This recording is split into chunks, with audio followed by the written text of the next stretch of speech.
It began on a night that was too still for rain. I remember that clearly because the air outside was dry, heavy with dust from weeks without moisture. The sky was empty, not even a cloud passing over the moon. I had just moved into the old townhouse, a narrow 2-story place that smelled faintly of old plaster and something sour I couldn't name.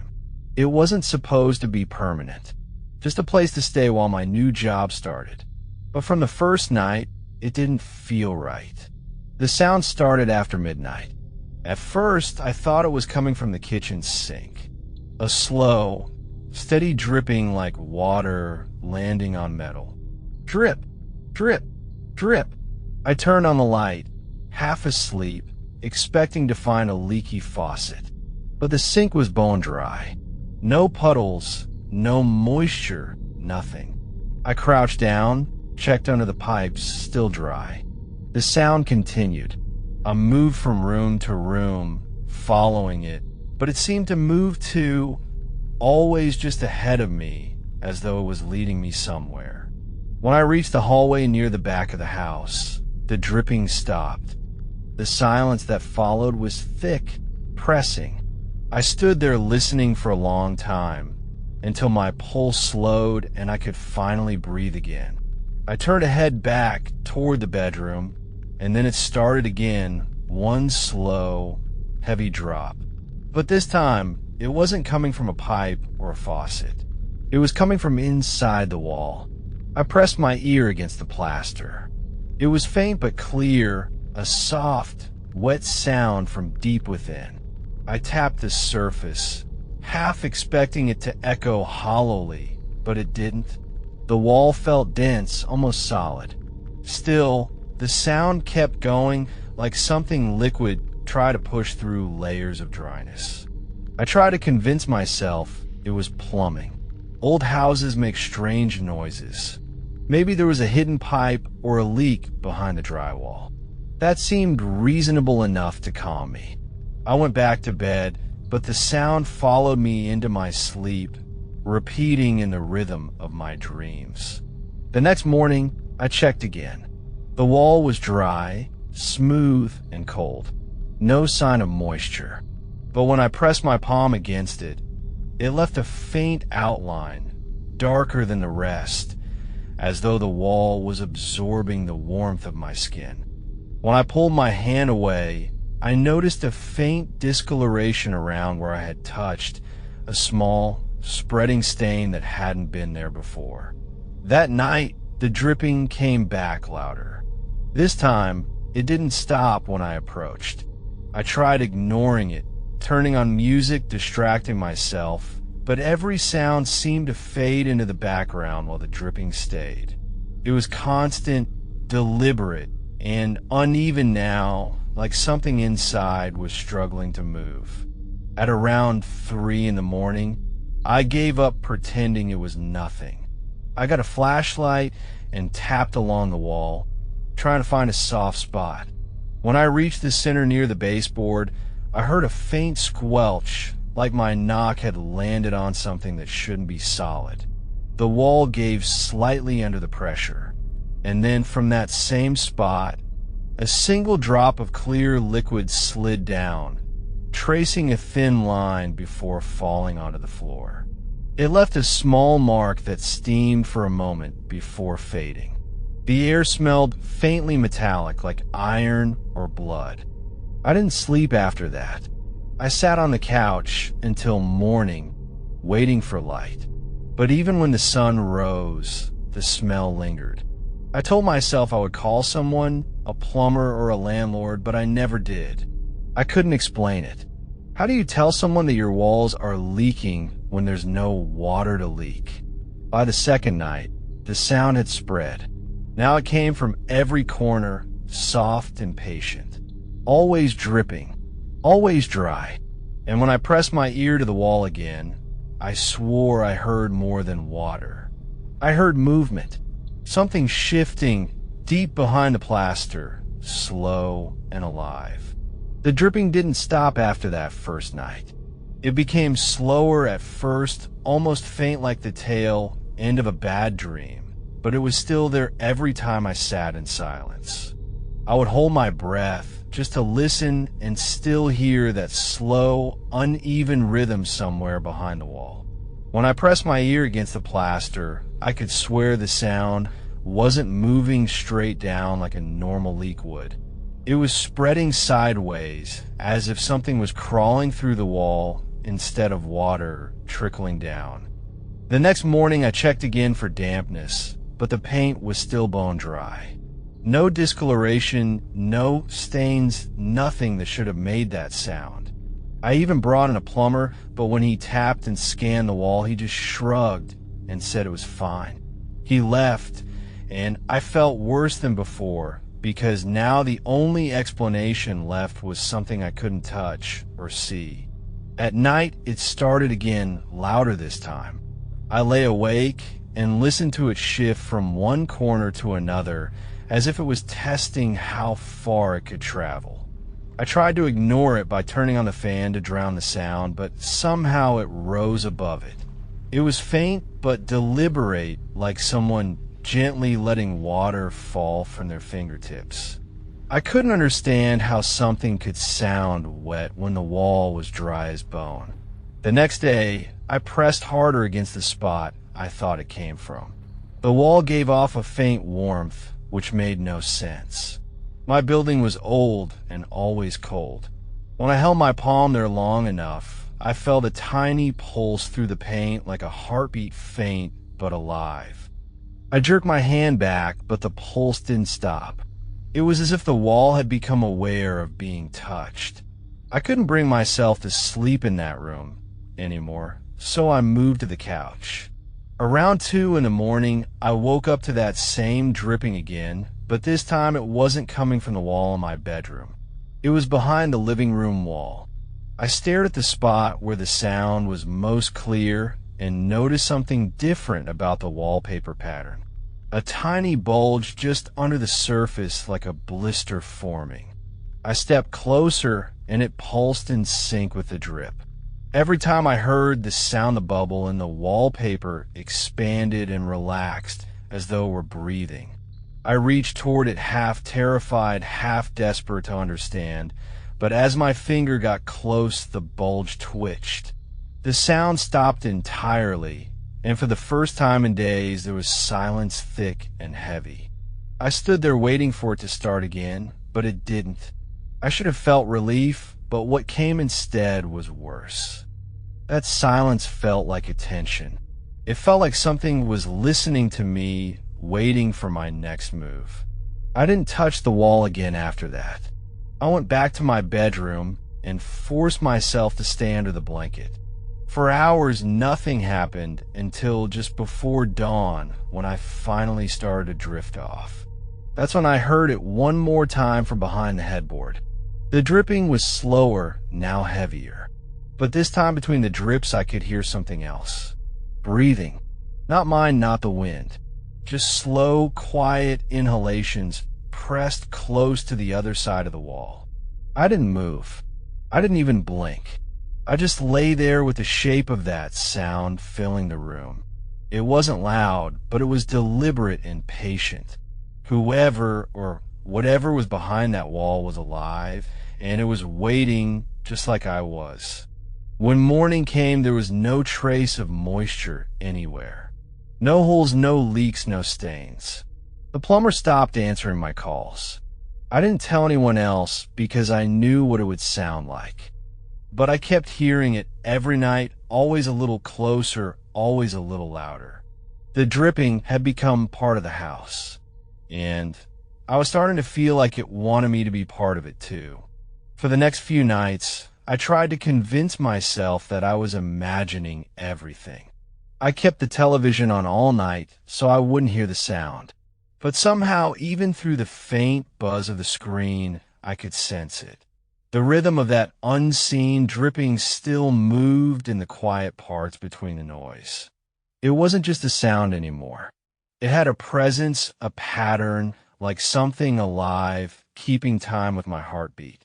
I began to notice small changes around the room. The paint near the corner of the wall started to bubble in tiny, uneven patches, as if moisture was trying to force its way through even though the air felt dry. I would smooth them down, but within a day they would rise again. When I pressed my ear to one, I could hear something faint. Not dripping this time, but a slow, dragging movement like a wet cloth being pulled across wood. It stopped as soon as I pulled away. Sleep became impossible. Every night the sound crept closer to where I lay. The breathing returned too slow and steady, as if whoever was on the other side knew when I was awake. It never came during the day, only when darkness settled, and everything else in the apartment fell silent.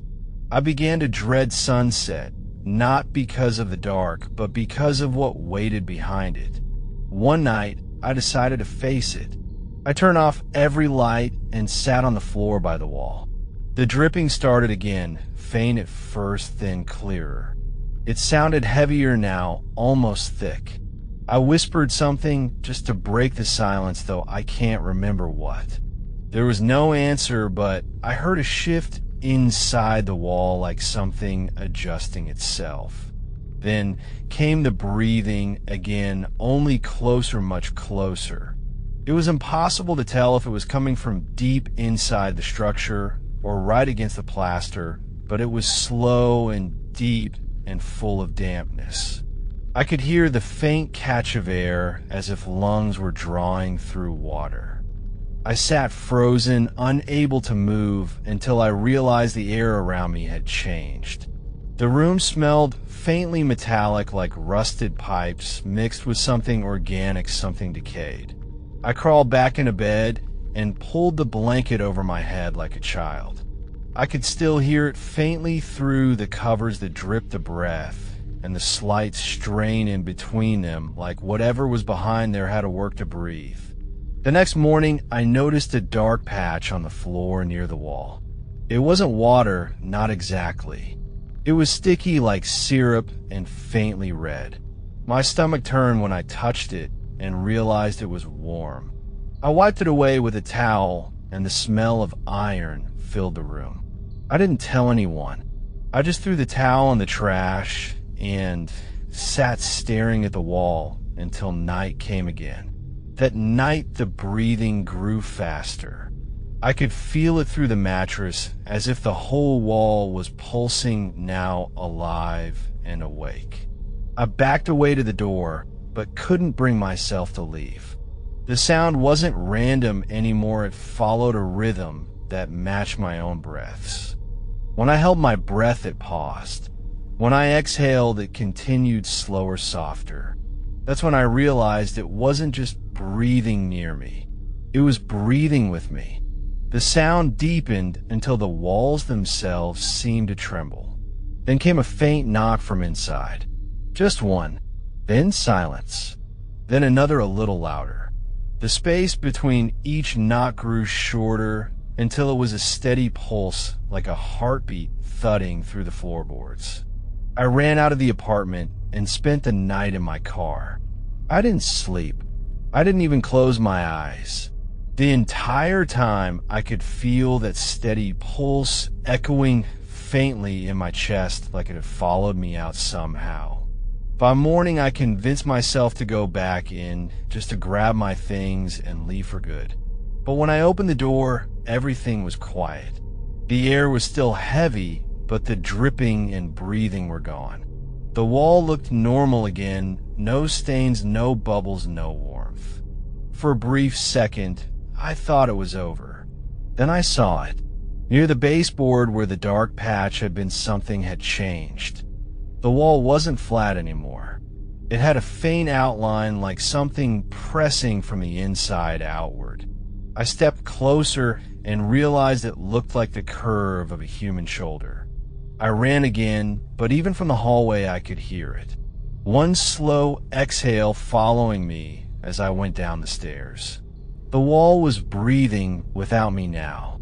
I moved out the next morning, but moving didn't fix anything. I thought that if I left the apartment, whatever was in that wall would stay behind. but it followed me in ways I couldn't understand. At first, it was only in my dreams. I would wake in the dark to the faint sound of dripping water, though my new apartment had no leaks, no pipes anywhere near my bedroom. The smell of iron came next, seeping into the air until it clung to my sheets and clothes. The dreams grew worse each night. I would see that wall again, not as it was, but as something alive, something expanding with each breath.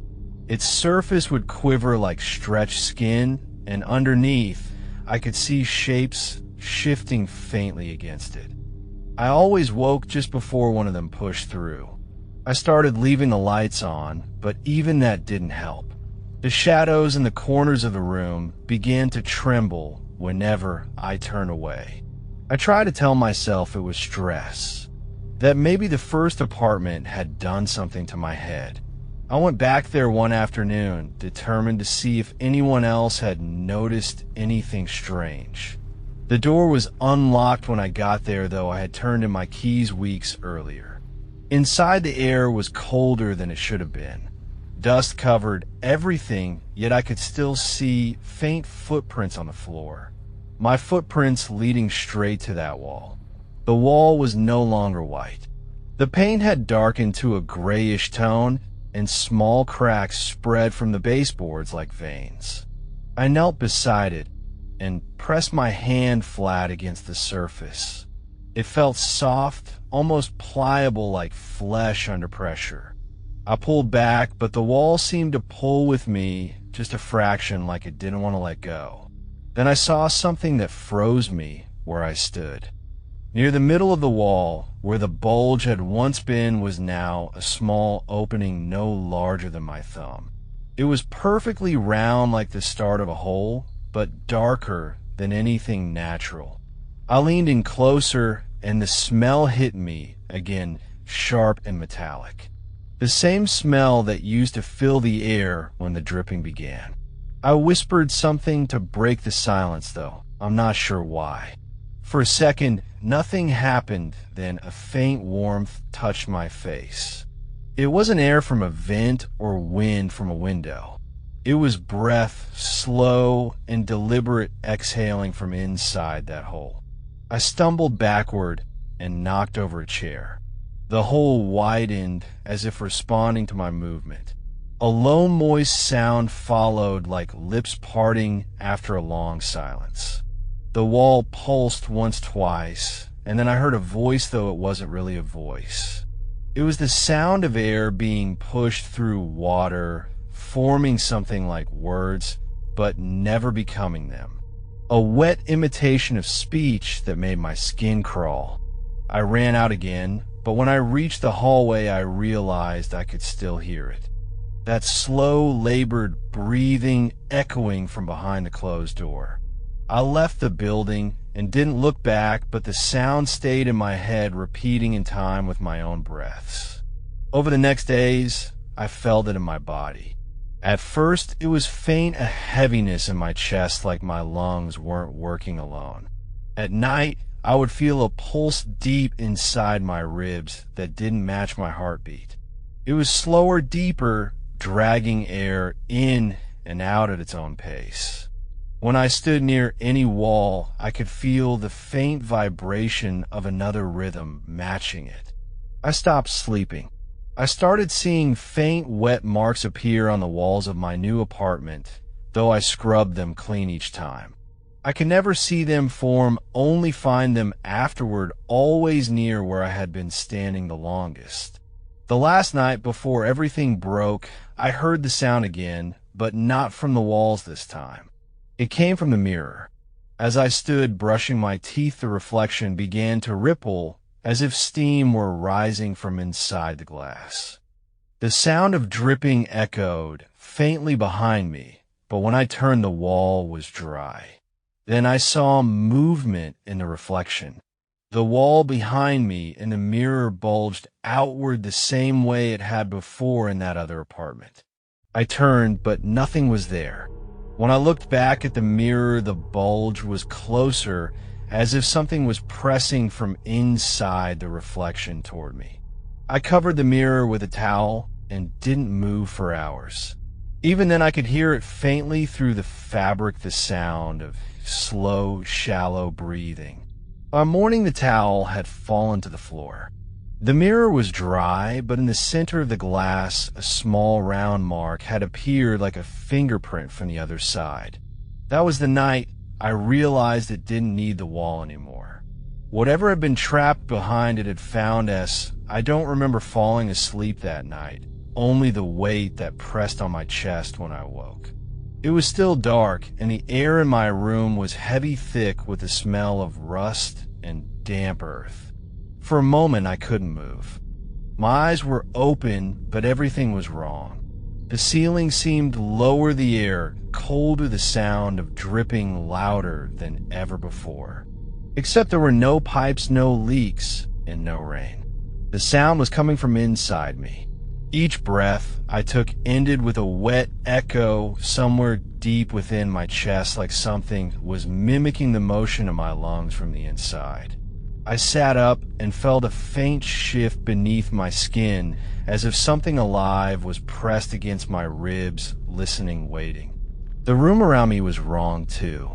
The walls seemed closer than they had been.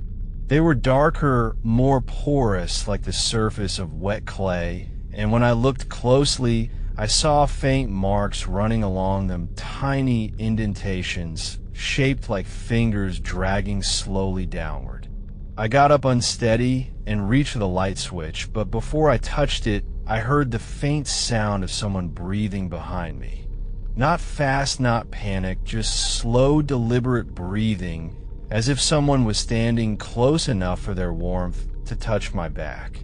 I turned and saw nothing but the wall. It was not still. The surface moved in small waves like fabric stirred by an unseen breeze. My mind kept insisting it wasn't real, that I was half dreaming, half awake, but when I stepped closer, the wall exhaled. A soft, warm gust touched my face and brought with it that unbearable metallic smell. I pressed my hand to my mouth, but the sound didn't stop.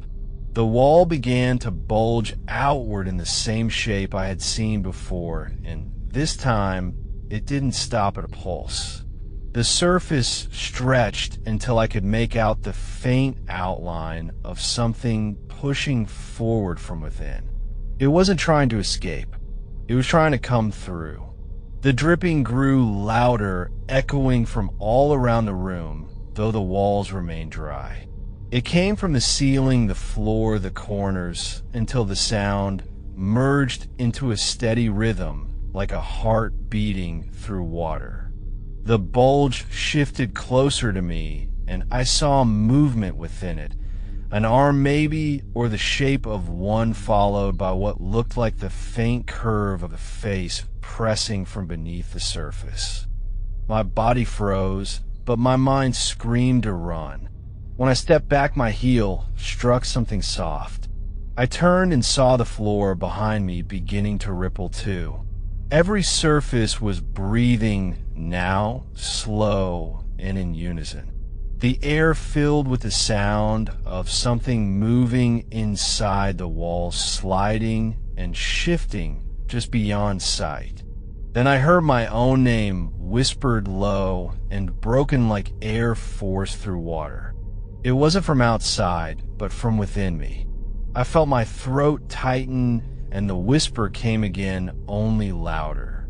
My reflection in the dark window began to shimmer, and in it I saw what I couldn't see behind me. A figure was forming out of the wall, pale and featureless, dripping from every fold of its skin like the water that had haunted me for weeks. It stepped forward but never broke the wall. Instead, it stayed just beneath the surface, like the barrier between our worlds had thinned but not shattered. I could see the faint outline of a mouth forming near where its face should have been.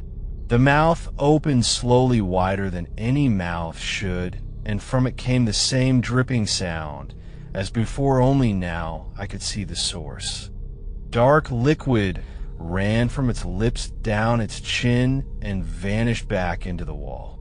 Every drop hit the ground soundlessly, but I felt each one land on my skin, cold and heavy, as if reality itself was starting to unravel around me. I ran to the door and tore it open, but the hallway outside was gone. Only darkness stretched out beyond the threshold, thick and shifting like liquid shadow. I stood frozen, unable to tell if the darkness was moving closer or if I was falling into it. Behind me, the wall exhaled again and the air went still. I don't remember what happened next clearly. I know I moved, but it was like being pulled rather than walking. The dripping faded, replaced by silence, so deep it hurt to breathe. I remember thinking that maybe it was over, maybe I had finally escaped whatever it was that lived behind those walls. But then I heard the faintest sound from far away. Drip, drip, drip. When I opened my eyes, I was no longer in my apartment. I was standing in a narrow space, barely wide enough to turn around. The walls were close on either side, slick and cold beneath my hands. There was no door, no window, only a faint light that seemed to come from nowhere. The sound of dripping was all around me, echoing endlessly. I tried to shout, but the sound died before leaving my throat. Then the wall to my left moved. A breath exhaled near my ear, followed by a whisper that was not mine, yet spoke in my voice. It told me to stop fighting. It told me I was part of it now. I pressed my hands against the wall and felt it pulse back. There was something on the other side pressing against my palms, a matching set of hands. Now I understand what the sound was all along. It wasn't water. It wasn't a leak. It was the sound of that thing breathing through every surface it touched, waiting for someone to listen long enough to hear it, waiting for someone to invite it in. I don't know where I am anymore. The light never changes. The walls never stop moving. Sometimes I hear other voices through them, faint and confused. They sound like people I used to know, whispering in the distance, as if they're trapped somewhere nearby. If you ever hear dripping where there shouldn't be any, don't listen too closely. Don't touch the wall. Don't go looking for the source. Because once you hear it clearly enough, it hears you back. And when it does, it never stops. Even now the sound is still here, slow and patient. Drip, drip, drip, oh, nothing new. It had found me.